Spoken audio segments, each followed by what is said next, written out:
Listen, I like anime, if you guys can't tell already. I like the non-popular ones, the popular ones, the travel to another world one, the bland one, the historical one, the degenerate one, the friendship one, 2,000 years later. the messed up one, the wholesome one, the chill ones. I like pretty much most of them, and most of the time when I watch these shows, I think that it's worth my time. I get a bang for my buck, unless I'm watching something like this. The only few times where I feel like watching anime is a waste of time is when the animation is so bad that it's making my eye bleed, or if I'm watching some weird creepy emoto incest show. But after watching a lot of anime, I found that there are tropes out there that I find annoying and really repetitive that I want to talk about today. I don't know what it is, but pretty much every single rom-com or isekai protagonist sits next to the window. Like, what is the point in this? Most of the time with these rom-com slice of life shows, when the MC is looking outside the window, they're just thinking about a random thought that leads to nowhere. The story isn't progressing, it's just a random thought in their head. Maybe they're thinking about how lonely they are. I can understand why a show like Death Note would do this. When Light looks outside the window, he sees the Death Note, which leads into the next event in the story, with him picking up the book and going on a killing spree. Or how Classroom with Elise puts Anna Koji in the back next to the window for him to observe people in the class to show how smart he is. If a show actually has a good reason to put these guys in the back of the class next to the window, I can understand. But it's just a dumb reason like never wanting a girlfriend or just wanting to be lonely, it gets pretty bland and boring very fast. You don't always need to put the character next to the window, and Assassination Classroom is a great example of this. Where a lot of these shows, I don't know how these MCs are quote-unquote high schoolers. The latest isekai show that I watched is The Eminent in the Shadow, and the main character Sid is a high schooler. What high schooler do you know is breaking through windows at night, fighting a group of thugs while trying to rescue a girl, killing people in a village, dropping bombs on people, and drinking wine? Like, why do you need to make these characters high schoolers? If a high schooler is as smart as Anna Koji, they wouldn't even be in school. They will probably be in college or a dropout, most likely. Why would a dude like Oreki be in school? He wants to conserve his energy as much as possible, right? Why would he be in school then? Dude is probably way smarter than the average person, but he's lazy. So why doesn't he just finish school earlier so he can do whatever he wants, aka stay at home all day? This ain't making any sense. If they made Sid to be a college student, it would have not changed a thing about the story whatsoever. In fact, if you make most of these isekai protagonists to be in college, it would not change a thing about the story, and would have made all the things that these characters do more believable. But no, they had to make these MCs a high schooler. I just can't get over the fact that Sid, the high schooler, is drinking wine while wearing a black hoodie on. Like, what? A lot of the rom-com shows would have made a lot more sense and refreshing if they were in high school, in my opinion. As much as people love to trash on Rent a Girlfriend, me included, the show making the settings to be in college made it more refreshing. The characters' action make a lot more sense and more understandable, except for her. Maybe it's because of my age that's why I think this way, but I just think that the high school trope has been overdone already. And it's honestly pretty predictable at this point. Now, this trope really only applies to mainly shonen anime, and since I'm a normie, I still like shonen anime. Pretty much every single shonen anime that has come out, I have watched it all the way through, or at least have given it a try. Except for Full Metal Alchemist, I still haven't touched this show yet. For once, I just wish that there was a shonen show out there where the father is not a deadbeat or not just dead. Out of all the main shonen protagonists, I think Gon had it the worst when it comes to this trope. After watching Hunter x Hunter for the 4th time, I came to realize that all the events that has happened to Gon, all the adventures, all the training, all the hard work, all the critical thinking, all the sorrow and sadness he had to go through was just to see his dad, and his dad still left him again. Even though Minato is dead, I still think that he's a better father to Naruto than Jin was to Gon. At least Naruto's dad was there for him when he needed him the most. While Jin is still alive, he didn't even bother trying to help his son out. Like, come on man, you're one of the greatest nen user of all time, and you still can't teach your son anything? I think this is why part of me still likes that wholesome slice of life type of shows, because there would be a good father figure in these shows. If Shonen Jump can make a show where the father is present in the son's life and help the kid reach their dream, that would be a lot more interesting. We'll get to see how the main character turns out if the father was actually there and trying to help his son out. And no, Boruto doesn't count. Naruto is a literal deadbeat. He only shows up to his son is when Boruto has to fight a very strong opponent, and I don't even count most of the fights because Naruto has to defend his village. That's his job. Maybe I can relate to these shonen's protagonists in some way, that's why I'm so tired of it. I just want to see something different for once. Now, I don't hate fan service at all. In fact, if you have watched one of my videos before, it's pretty obvious that I like animated titties. However, I don't like it when it's shoved down my throat. When there's a serious moment or a serious fight happening, I don't want to see no titties. Just get it out of my way. If I'm watching a show like Kill la Kill, I don't want to see half-naked anime girls fighting. When there's an intense fight in that show, I don't want to see no ass. I don't want to see none of that fan service stuff. Like I said again, I don't mind fan service at all, but just do it at the right place and at the right time. If you throw fan service in a show like Prison School or Girls Sports in every scene, I would not mind that at all. But if you're just gonna throw it in an intense fight or moment, I don't like that. And especially with shows where there are no ecchi. Like dude, I came to see One Piece for the adventure and the fighting, not for the titties. Like Like I said again, I like animated titties, but put it in there when it's the right place and time. Maybe like a beach episode or something fun. Not in a serious moment that could change the entire trajectory of the story for the show. I am an isekai addict. Most of the shows that I watch nowadays are isekai. I just love the simple overpowered main protagonist with a huge harem. The plot of these shows are very predictable. The MC is usually very cringy and bland, and I honestly don't have a problem with that at all. However, what I have a problem with is it's the magic school trope. Why a magic school? You don't need to make the show about a magic school all the time. And usually when the isekai isn't set in a magic school, it's much more interesting and fun to watch. The high school trope is already annoying enough, clogging up all the rom-com shows. Now the magic school is clogging up the isekai shows. I truly believe that more isekai shows just stray away from the magic school tropes, there will be more of a chance for the next Konosuba or ReZero to come out. If you just look at the top isekai shows that have taken the anime community by storm, pretty much all of them had nothing to do with a magic school, except for the Demon King's Academy. I still don't hate this show. I just wish that there were more isekai shows that stray away from this, because usually when an isekai stray away from this magic school trope, the isekai show is usually more unique and fun, because there's so many ideas to explore other than just a magic school. This trope is usually in isekai or rom-com shows, and what I mean by the main characters being the same is their personality, their attitude, their overall philosophy in life is the same. They usually want to be the normal guy, they want to be the average, they usually don't stand out, and in isekai sometimes they all look the same. In the slice of life shows, the main character is usually very average and lonely. Then out of nowhere, some hot girl comes into his life and likes him. The top rom-com shows that have been coming out, and most of the old ones, have been doing exactly this. And even in this current season, they're still doing it with the non-popular rom-coms. I get it, they do this to appeal to the mass, aka the weeb community, because the weeb community sees themselves in these main characters. But this is my theory though, and not to toot my own horn, it's a pretty good theory. It has been working. Let's not lie here and say that most weeb can't relate to these characters. There's a reason why these shows keep repeating these tropes and making a copy and paste of these main characters almost every season. But I would like it if they just start making the main characters different from the usual average guy who's a loner. Some of my favorite rom-com and isekai protagonists usually really stand out from these tropes. They usually have something unique to their personality, or they're just really fun. Annoys, Kazuya, Kazuma, Rudius, and Kirito. Those are the types that I can think of. And before you say it, doesn't Kirito fit into all the characteristics that you just listed? Well, yes, but he was the original guy that had all these traits, or at least he was the first one that I discovered. So he's the most unique out of the rest, because the rest just follow suit with him. I just don't want a copy and paste of the lonely average guy who all kind of looks the same anymore. I don't mind a 12-year-old girl.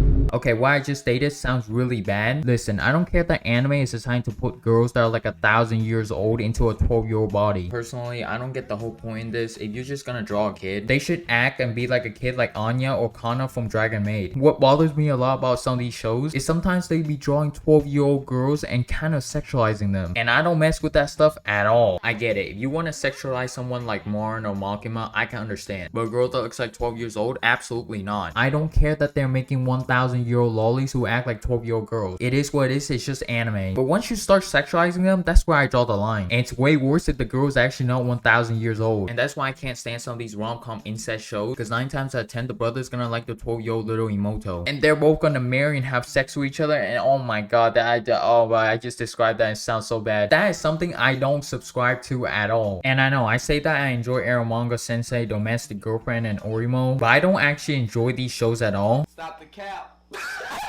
I just enjoy the memes and the videos around these shows. In fact, I haven't even gotten close to finishing one of these shows. I just don't subscribe to that Alabama stuff. It's weird. Whenever I see people say that they like lollies in anime, I find that person to be very sus. I don't care if she's 1 trillion years old. If you put a girl like her as your waifu, stay the hell away from me. All I'm saying is stop trying to sexualize these obvious 12-year-old girls. If a woman has 1,000 years of living experience, they wouldn't be acting and talking like a 12-year-old. It's not how that works. Blonde hair anime girls. There's way too many of them. Even the best girl from last year, 2022, awarded by yours truly, Marin Kitagawa, is blonde. Almost every single season, there's at least one blonde hair anime girl. Why? Is this like a Japanese thing, or am I just missing something? I don't mind blonde hair anime girls at all, but when there's one coming out almost every season, I start to wonder why. And this especially occurs with rom-coms and isekai fall after. I don't have any data and facts, but from my experience of watching a lot of these rom-com shows, I would say half of the time the blonde girl is usually very popular and hot or cute. cute, and they're usually best girl material. I don't get why this is. Do these artists or author like girls with blonde hair? This trope doesn't really annoy me. That's why it's on the bottom of this list. But I'm just curious on why this is. Why are a lot of the girls blonde? Is it because the weeb community likes it? Like in half of these rom-com shows, they make everyone mesmerized with the blonde hair girl. Personally, I don't care if it's blonde or non-blonde. I don't care what color it is. As long as the waifu is attractive and has huge assets, I don't care. But why blonde hair anime girls? Why do you gotta make them all the time? I don't get it. But yeah, that's it. I just wanted to get these things out my chest because I'm a little annoyed with these shows repeating over and over again. Plus, I also think we need to start moving away from these tropes. And I get it. It's working. It's bringing in the dough. That's why these publishers keep making it. I mean, there's a reason why they keep continuing these top shonen anime because it's bringing in that cash. These tropes are obviously working. That's why they keep doing it. But I also think anime is about creativity. And the more they stop trying to repeat these tropes, the more of a chance for some unique shows to come out, which could lead to the next hitter like Spy X Family or Chainsaw Man. I would much rather watch something new that could completely suck than watch basically the same show with the same tropes over and over again. I watch anime for how creative and unique the story, the philosophy, the characters, the world building can get. I didn't come to watch anime for it to be the same thing over and over again. If you enjoyed this video, like and sub later. Bro, I actually enjoy some of this. I can't believe it. I'm so disappointed in myself. Part of me actually enjoys these kind of things.